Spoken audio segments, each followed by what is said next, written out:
আজ আমরা পাঠ করব গীতা চিরন্তন থেকে স্বামী প্রজ্ঞাদাস কাঠিয়া বাবাজি রচিত অর্জুন বিষাদ যোগের প্রথম অধ্যায়ের পরবর্তী অংশ। অত্র শূরা মহেশ্বাসা ভীমার্জুন সমাযুধি যুযুধান বিরাটশ্চ ধ্রুপদশ্চ মহারথ ধৃষ্টকেতুশ্চকিতান কাশীরাজশ্চ বীর্যবান পুরুজিৎ কুন্তিভোজশ্চ শৈবশ্চ নরপুঙ্গব যুধামনুশ্চ বিক্রান্ত উত্তমৌজাশ্চ বীর্যবান সৌভদ্র দ্রৌপদেয়াশ্চ সর্ব এব মহারথা।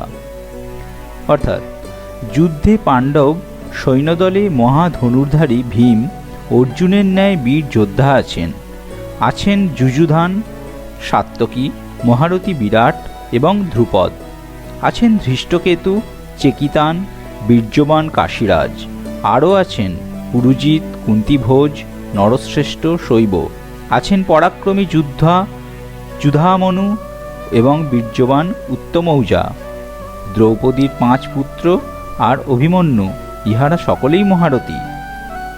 অর্জুন ইন্দ্রপুত্র। মহাভারতে চরিত্র মাহাত্ম্যে ভগবান শ্রীকৃষ্ণের পরেই অর্জুনের স্থান। তিনি বীর্যবান, অচঞ্চল, স্থিতদিক এবং অদ্বিতীয় বীর। অর্জুন শব্দের অর্থ সরল, তাই শ্রী ভগবান তাহাকে ধর্মযুদ্ধের প্রধান অবলম্বন করিয়াছেন। অর্জুন ভক্তিমান, তাই শ্রী ভগবান অর্জুনকে বিশ্বরূপ দেখাইয়াছেন এবং বলিয়াছেন একান্ত ভক্তির দ্বারা এই রূপ দর্শন লাভ করা যায়। আরও বলিয়াছেন দেবতারাও এই রূপের দর্শনাকাঙ্ক্ষী, তুমি ছাড়া আর কেহ এই রূপ দর্শন করিতে পারে নাই। বেদপাঠ, যজ্ঞ, অধ্যয়ন, দান বা তপস্যা কোনো প্রকারই এই রূপ দর্শন লাভ করা যায় না।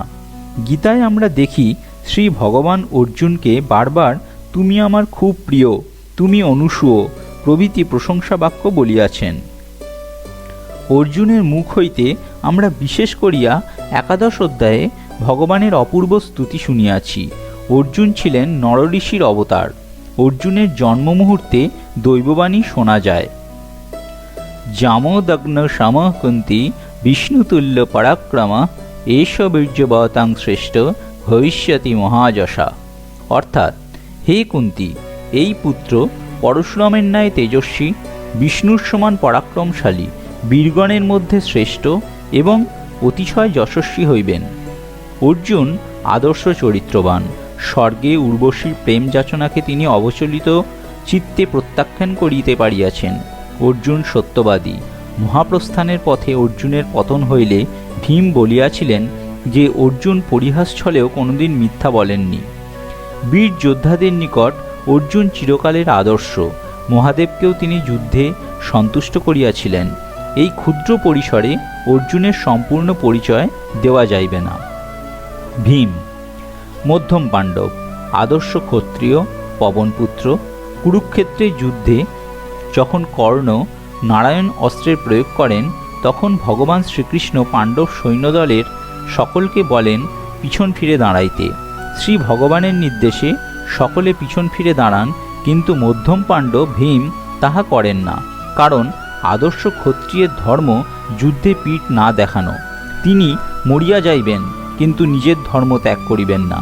তখন ভগবান শ্রীকৃষ্ণ ভীমের সম্মুখে আসিয়া পিছন দিকে মুখ করিয়া দাঁড়াইয়া ভীমকে রক্ষা করেন। ভীমের এই সাহস আর সধর্ম নিষ্ঠার জন্য শ্রী ভগবান তাহাকে খুব ভালোবাসিতেন। ভীমের শরীরে 10,000 হাতির বল ছিল। দ্রৌপদী ভীমের বাহুবলের উপরে নির্ভরশীল ছিলেন। বিরাট রাজের গৃহে কীচকের দ্বারা অপমানিতা দ্রৌপদী ভীমেরই শরণাপন্ন হয়েছিলেন। ভীম ছিলেন সরল এবং একান্ত কৃষ্ণভক্ত। যুযুধান সাত্যকী, শ্রীকৃষ্ণের রথের সারথি। অর্জুনের কাছে অস্ত্রশিক্ষা লাভ করেন। মূল সংস্কৃত মহাভারত যাহারা পড়িয়াছেন তাহারা জানেন কুরুক্ষেত্রের যুদ্ধে সাত্যকী পাণ্ডব পক্ষে যুদ্ধ করিয়া কি ভীষণ পরাক্রমের পরিচয় দিয়াছেন। আমাদের মনে হয় 18 অক্ষৌহিণী সেনার মধ্যে যদি 10 জন সেরা বীরের নাম করিতে হয়, তবে সাত্যকীর নাম করিতে হইবে। কুরুক্ষেত্রের যুদ্ধের যে কয়জন মাত্র বাঁচিয়াছিলেন তাহার মধ্যে সাত্যকীও ছিলেন। বিরাট। মৎস্যরাজ, হৃদয়ের ব্যক্তি। অজ্ঞাতবাসের সময় পঞ্চপাণ্ডব এবং দ্রৌপদী বিরাটের আশ্রয়ে ছিলেন। কীচকের ওপর বেশি নির্ভরশীল ছিলেন। কুরুক্ষেত্রের যুদ্ধে দ্রোণাচার্যের হাতে নিহত হন। এনার 3 পুত্র উত্তর, শ্বেত ও শঙ্খ, এরাও সকলে নিহত হন। বিরাটের কন্যা উত্তরার সঙ্গে অর্জুনের পুত্র সুভদ্রাতনয় অভিমন্যুর বিবাহ হয় এবং পাণ্ডবদের একমাত্র বংশরক্ষক পরীক্ষিতের জন্ম হয়। দ্রুপদ, পাঞ্চালরাজ, দ্রোণাচার্যের বাল্যবন্ধু, পরবর্তীকালে শত্রু, দ্রৌপদীর পিতা রূপে প্রসিদ্ধ। যদিও দ্রৌপদী অজনী সম্ভাবা, অর্জুনের শ্বশুর, কুরুক্ষেত্রে যুদ্ধে পরাক্রম প্রকাশ করিয়া দ্রোণাচার্যের হাতে নিহত হন। ধৃষ্টকেতু, শিশুপালের পুত্র। ভগবান শ্রীকৃষ্ণ শিশুপালকে নিহত করিয়া ধৃষ্টকেতুকে রাজা করেন। যুদ্ধে ধৃষ্টকেতু দ্রোণাচার্যের হাতে নিহত হন। চেকিতান, যাদব সৈন্য। যাদব সেনা কৌরব পক্ষে ছিল, শুধু চেকিতান পাণ্ডব পক্ষে যোগ দেন। যুদ্ধে দুর্যোধনের হাতে মারা যান। পুরুজিৎ ও কুন্তিভোজ, কুন্তির 2 ভাই, উভয়ই দ্রোণাচার্যের হাতে নিহত হন। শৈব, যুধিষ্ঠিরের শ্বশুর, যুধামন্য ও উত্তমৌজা, পাঞ্চাল দেশের 2 বীর যোদ্ধা, অর্জুনের রথের পার্শ্বদেশ রক্ষায় নিযুক্ত হন। রাত্রে নিদ্রামগ্ন থাকাকালীন অশ্বত্থামা এই 2 জনকে হত্যা করেন।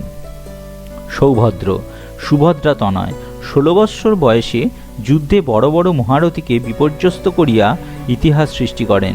মাতৃগর্ভেই চক্রব্যূহ ভেদ করিবার শিক্ষা লাভ করেন। দুঃশাসনের ছেলে অন্যায়ভাবে মস্তকে আঘাত করিয়া তাহাকে হত্যা করেন। দ্রৌপদেয়, দ্রৌপদীর 5 পুত্র। যুধিষ্ঠিরের ছেলের নাম প্রতিবিন্ধ, ভীমের ছেলের নাম সুতোষম, অর্জুনের ছেলের নাম শ্রুতকর্মা, নকুলের ছেলের নাম শতানিক আর সহদেবের ছেলের নাম শ্রুতসেন। রাত্রে নিদ্রামগ্ন অবস্থায় এই 5 পুত্রকে কুলাঙ্গার অশ্বত্থামা হত্যা করিয়া ইতিহাসে কলঙ্কিত হইয়াছেন। মহারথ, যাহাদের নাম করা হইল এনারা সকলেই মহারথী। যিনি একাকী 10 সহস্র ধনুর্ধারী যোদ্ধার সঙ্গে যুদ্ধ করিতে সমর্থ এবং শস্ত্রশাস্ত্রে প্রবীণ তাহাকে মহারথী বলে। 11 সহস্রাণী যোদ্ধায়ত যত্তু ধন্যিমান, শস্ত্রশাস্ত্র প্রবিষ্ণশ্চ মহারথ ইতি শ্রিত। পাণ্ডব সৈন্যের সংক্ষিপ্ত পরিচয় দিয়া এখন প্রধান প্রতিপক্ষ দুর্যোধন নিজ পক্ষের সংক্ষিপ্ত পরিচয় দিতেছেন। अस्माकन्तु विशिष्टा जे तन्निबोध द्विजोत्तम नायका मम सैन्यस्य संगार्थं तान ब्रवीमिते। হে দ্বিজোত্তম, আমাদের মধ্যে যাহারা বিশিষ্ট আমার সৈন্যের নায়কগণকে আপনি জানুন। আপনার অবগতির জন্য তাহাদের নাম বলিতেছি। ভবান ভীষ্মশ্চ কর্ণশ্চ কৃপশ্চ সমিতিঞ্জয় অশ্বত্থামা বিকর্ণশ্চ সৌমদত্রী জয়দ্রথ। আমাদের দলে আপনি আছেন ভীষ্ম, কর্ণ, সংগ্রাম বিজয়ী কৃপাচার্য, অশ্বত্থামা, বিকর্ণ, সোমদত্তের পুত্র ভূরিশ্রবা এবং জয়দ্রথ রহিয়াছেন। দ্রোণাচার্য, মহর্ষি ভরদ্বাজের পুত্র, মা নাই, অজনী সম্ভাবা, দ্রোণ অর্থাৎ কলসে জন্ম। ভারত ইতিহাসে এইরূপ কয়েকজনের নাম পাওয়া যায় যাহারা মাতৃগর্ভ ছাড়াই ভূমিষ্ঠ হইয়াছেন। সুখদেব এইরূপ একজনের উদাহরণ। মাতৃগর্ভ বাস ছাড়াই সন্তানদল হয়তো ভবিষ্যতে গবেষণার বিষয় হইতে পারে। অগ্নি বেশ্য ঋষির নিকট ইনি অস্ত্রবিদ্যা শিক্ষা করেন। সরদানের কন্যা কৃপিকে বিবাহ করেন। অশ্বত্থামা এনার পুত্র। যমদগ্নি নন্দন পরশুরামের নিকট হইতে প্রয়োগ প্রণালী সহ সমস্ত শিক্ষাসহ অস্ত্র লাভ করেন। যুদ্ধস্থলেই সমাধিস্থ হইয়া দেহত্যাগ করেন এবং শ্রী ভগবানকে লাভ করেন।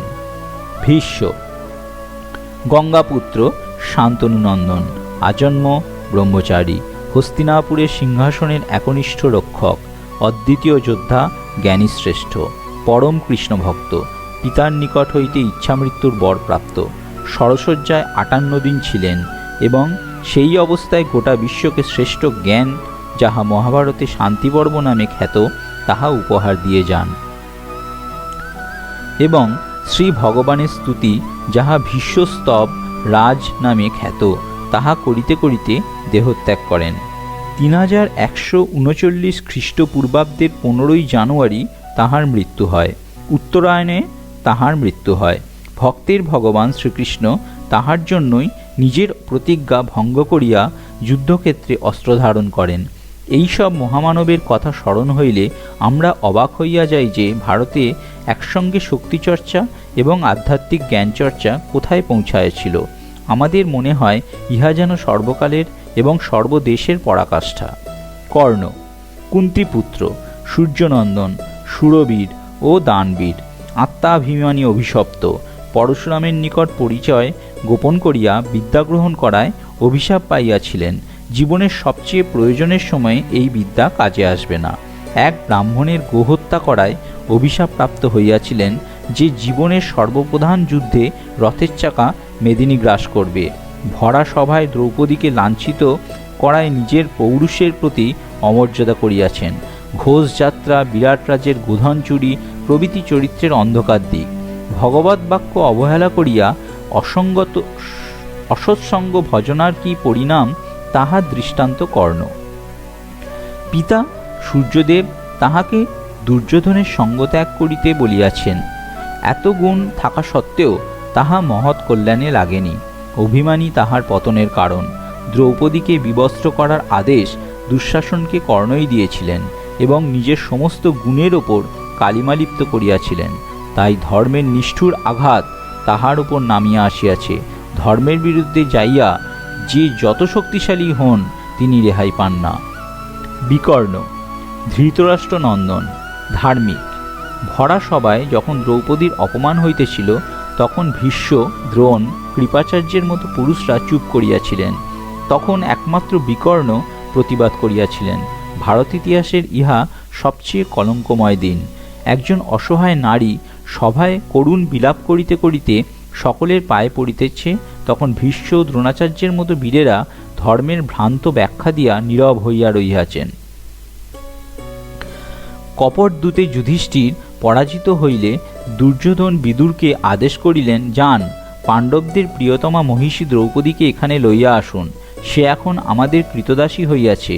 তখন ধর্মপুত্র বিদুর বলিলেন, মূর্খ, তুমি বুঝিতে পারিতেছ না? তুমি মৃত্যু দড়িগলায় পড়িতে চাহিতেছ। মরণাপন্ন ব্যক্তির হিতাহিত জ্ঞান থাকে না। তোমার এই আচরণের দ্বারা ইহা নিশ্চয়ই বুঝা যাইতেছে শীঘ্রই জাতির জীবনে ভয়ঙ্কর সর্বনাশ নামিবে। কারণ নিরীহ মেয়েদের গায়ে যখন হাত পড়ে, রাষ্ট্রশক্তির মদতে অন্তঃপুরাচারিণীর কুলবধূর যখন শ্লীলতা নষ্ট হয়, তখন জাতির জীবনে অবশ্যম্ভাবী ধ্বংস নামিয়া আসে। বিদুরের এই জ্ঞানগর্ভ কথায় দুর্যোধন আরও উত্তেজিত হইয়া উঠিলেন। কারণ মানুষ যখন পাপকর্মে লিপ্ত হইয়া পড়ে এবং ইন্দ্রিয় ও মনের দাস হইয়া পড়ে, তখন শাস্ত্রজ্ঞান কোনো কাজে আসে না। দুর্যোধন প্রতিহারীকে আদেশ করিলেন দ্রৌপদীকে ভরা সবার মধ্যে লইয়া আসিতে। তাহার এইরূপ আদেশ দেওয়া কখনোই ধর্মের দ্বারা সমর্থিত হইতে পারে না। কারণ অন্তঃপুরচারিণী কুলস্ত্রী কখনোই ভরা সভায় অনিচ্ছায় আসিবার যোগ্য নহে। প্রতিহারী দ্রৌপদীকে এই কথা নিবেদন করিলে দ্রৌপদী প্রতিহারীকে বলিলেন, প্রতিহারী, যাও, তুমি সভায় উপস্থিত ধর্মাত্মা ব্যক্তিদের জিজ্ঞাসা করিয়া আসো আমার কি করা উচিত। আমি ধর্মকে লঙ্ঘন করিতে চাহি না। প্রতিহারী সভায় আসিয়া ভীষ্ম, দ্রোণ প্রমুখ ধর্মজ্ঞ ব্যক্তিদের অভিমত জানতে চাহিলেন। কিন্তু হায়, তখন সভাসদগণ সকলেই মাথা নত করিয়া বসিয়া রহিলেন। শ্রী ভগবান অলক্ষ্যে থাকিয়া সবই লক্ষ্য করে রাখিতেছিলেন। তিনি দেখিলেন ভারতের বীর্য শক্তি, পৌরুষ আজ নারীর সম্মান রক্ষা করিতে ব্যর্থ। ইহার পর দুর্যোধন দুঃশাসনকে বলিলেন, তুমি নিজে গিয়ে বলপূর্বক দ্রৌপদীকে আকর্ষণ করিয়া লইয়া আসো। দুঃশাসন রক্তচক্ষু হইয়া দ্রৌপদীকে বলপূর্বক ভরা সভায় লইয়া আসিতে গেল। বেচারি অসহায় দ্রৌপদী ভয়ে দৌড়াইয়া রানীমহলের দিকে পলাইতে গেলেন। পাপী দুঃশাসন তখন ক্রোধ করিয়া দৌড়াইয়া গিয়া দ্রৌপদীর আলুলায়িত কেশ সবলে ধরিল। দ্রৌপদী তখন রজস্বলা ও একবস্ত্রা ছিলেন। পাপী দুঃশাসন তাহার কেশ আকর্ষণ করিয়া লইয়া চলিল। দ্রৌপদীর শরীরের সমস্ত রোম শিহরিত হইয়া উঠিল। তাহার শরীর ঝুঁকিয়া পড়িয়াছিল। তিনি ধীর কণ্ঠে বলিলেন, মূর্খ, আমি রজস্বলা, একবস্ত্রা পরিহিতা, আমাকে এই অবস্থায় ভরা সভায় লইয়া যাওয়া উচিত নহে। দুঃশাসন তখন বলিল, তুমি রজস্বলা বা একবস্ত্রা বা উলঙ্গ যাহাই হও, তোমাকে আমার জুয়ায় জিতিয়াছি। এখন তুমি আমাদের দাসী। দ্রৌপদীকে টানিতে টানিতে ভরা সভায় লইয়া গেল। দ্রৌপদী বিপর্যস্ত হইয়া গিয়াছিলেন, ওনার শরীরের কাপড় খুলিয়া গিয়াছিল। তিনি করুণ স্বরে বলিতে লাগিলেন, ধিক এই ভারতবংশকে! দ্রোণ ভীষ্মের শক্তি কোথায় গেল? সামর্থ্যী গুরুজনগণ কেন এই অধর্ম সহ্য করিতেছেন? তখন সকলেই নতমস্তক। দুঃশাসন এই দাসী বলিয়া অট্টহাস্য করিতেছিলেন। কর্ণ হাসিতে হাসিতে দুঃশাসনকে বাহবা দিতেছিলেন। রবীন্দ্রনাথ কর্ণকে নায়ক করিয়া কর্ণকুন্তী সংবাদ লিখিয়াছেন। মাইকেল মধুসূদন যেমন ইন্দ্রজিতের প্রশংসা করিয়া লক্ষণকে স্কাউন্ড্রেল বানাইয়া মেঘমার্বত কাব্য লিখিয়াছিলেন। এই সমস্ত কবিতা ও কাব্যে আমাদের মনে হয় আবেগ যুক্তিকে আচ্ছাদিত করিয়াছেন। তাই দ্রৌপদীর দুঃখ ভুলিয়া, কর্ণের কাপুরুষতা ভুলিয়া আমরা কর্ণের জন্য অশ্রু বিসর্জন করিতেছি। সীতার লাঞ্ছনার কথা ভুলিয়া ইন্দ্রজিতের জন্য অশ্রু সংবরণ করিতে পারিতেছি না। আমরা রবীন্দ্রনাথকে শ্রদ্ধা করি যখন দেখি তিনি লেখেন, ক্ষমা চেতা ক্ষীণ দুর্বলতা, হে রুদ্র নিষ্ঠুর যেন হতে পারি তথা তোমারই আদেশে। এই কথা আমাদের লিখিতে হইল, কারণ বাঙালি যত রবীন্দ্রনাথকে পড়েন তত বোধহয় মূল সংস্কৃত মহাভারত পড়েন না। দ্রৌপদী কাতর স্বরে সভাসদদের নিকট বিচার চাহিলেন যে যুধিষ্ঠির নিজে আগে পাশা খেলায় হারিয়া গিয়াছেন, তাহার অধিকার থাকে না পরে দ্রৌপদীকে জুয়ায় পণ রাখিতে। হায়, কাহারা উত্তর দিবে? সকলেই তো ধর্মের বিকৃত সুরাপান করিয়া বুঁদ হইয়া আছেন। একমাত্র অখ্যাত বিকর্ণ ধৃতরাষ্ট্রপুত্র দাঁড়াইয়া বারংবার দ্রৌপদীর কথা সমর্থন করিয়া সভাসদগণের নিকট বিচার প্রার্থনা করিতে লাগিলেন। কিন্তু সভা নীরব রহিল। কর্ণ তখন বিকর্ণকে কুলাঙ্গার বলিয়া তিরস্কার করিলেন এবং মা লক্ষ্মীর অবতার রূপ দ্রৌপদীকে বেশ্যা বলিয়া ঘোষণা করিয়া দুঃশাসনের কাজকে সমর্থন করিলেন। এরপর কর্ণ দুঃশাসনের দিকে তাকাইয়া বলিলেন, দুঃশাসন, তুমি দ্রৌপদী ও পাণ্ডবদের বিবস্ত্র করো। দুঃশাসন সবলে দ্রৌপদীর কাপড় ধরিয়া টানিতে লাগিলেন।